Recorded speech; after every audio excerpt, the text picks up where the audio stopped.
अस्सलामुअलैकुम दोस्तों, उम्मीद करता हूँ आप सब खैरियत से होंगे। मैं हूँ फरहान ख़ान और आप देख रहे हैं फरहान इलेक्ट्रॉनिक्स यूट्यूब चैनल।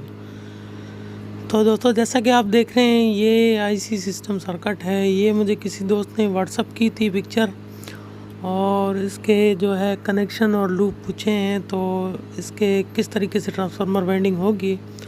तो दोस्तों, वीडियो को आखिर तक देखें, लाइक करें, कमेंट करें, शेयर करें दोस्तों में, और अगर वीडियो पसंद आए तो लाइक लाजमन कर दिया करें। तो दोस्तों, जैसा कि ये सर्किट आप देख रहे हैं, आईसी सिस्टम है, और ये जो है तो आईसी इसकी प्रोग्राम आईसी है। और ये जब इसको 220 से एक न्यूट्रल और एक फेस आउटपुट से इसको जब मिलता है, तो ये आईसी को कुछ पल्सेस मिलते हैं, जिसकी वजह से आईसी रिले को ऑपरेट कराती है, और ये वोल्ट को कम और ज़्यादा करने में मददगार साबित होती है।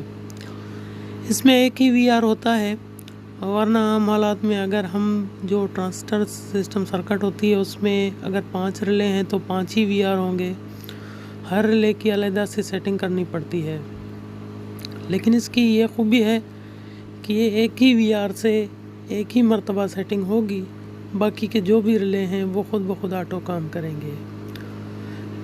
लेकिन इसमें काफ़ी कंपनियों की ऐसी भी सर्किट आ रही हैं जो वो तो ख़राब हो रही हैं, लेकिन उनके जैसी जैसे ये सर्किट बनी हुई है, इन सर्किटों का भी नाम ख़राब कर रही हैं।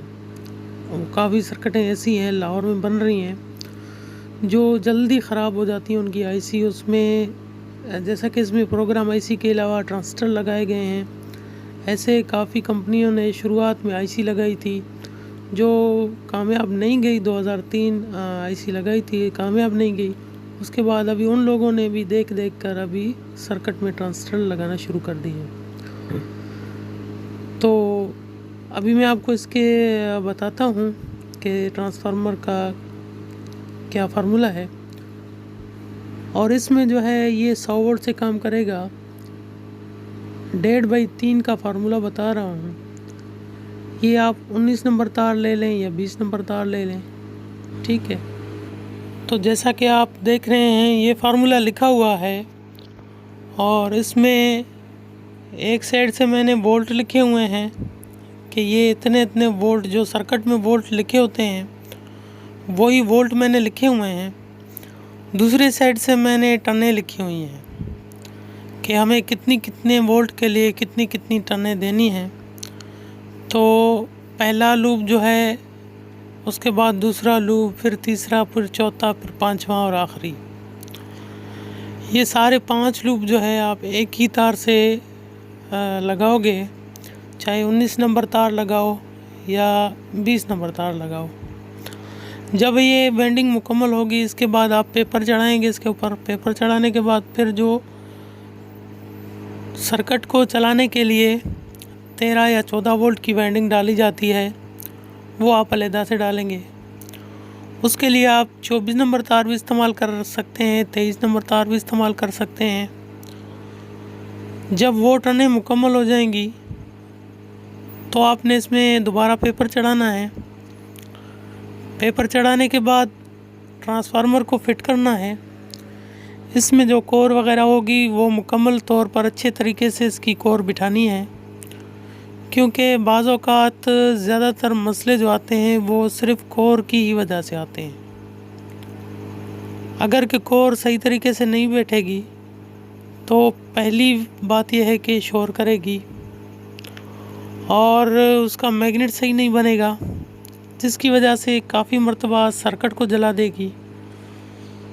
इसके अलावा जो है ज़्यादातर जगहों पर ट्रांसफार्मर में कोर सही तरीके से ना भरने की वजह से फॉल्ट आते हैं।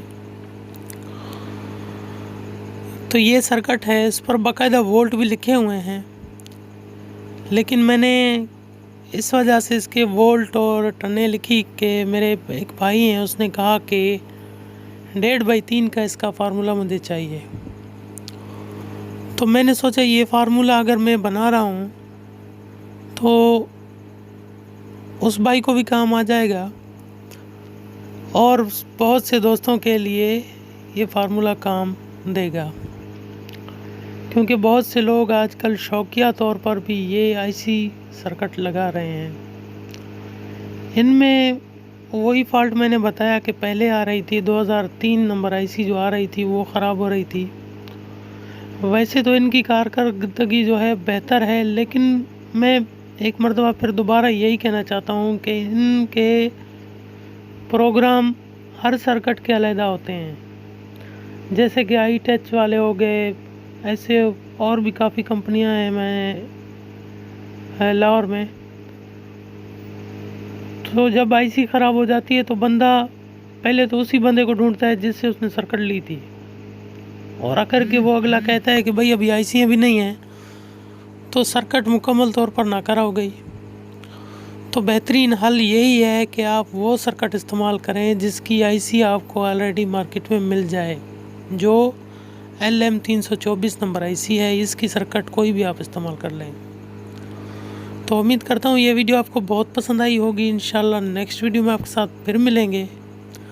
अपना ख्याल रखिए, हमें दुआ में याद रखिए। तब तक के लिए अल्लाह हाफिज़।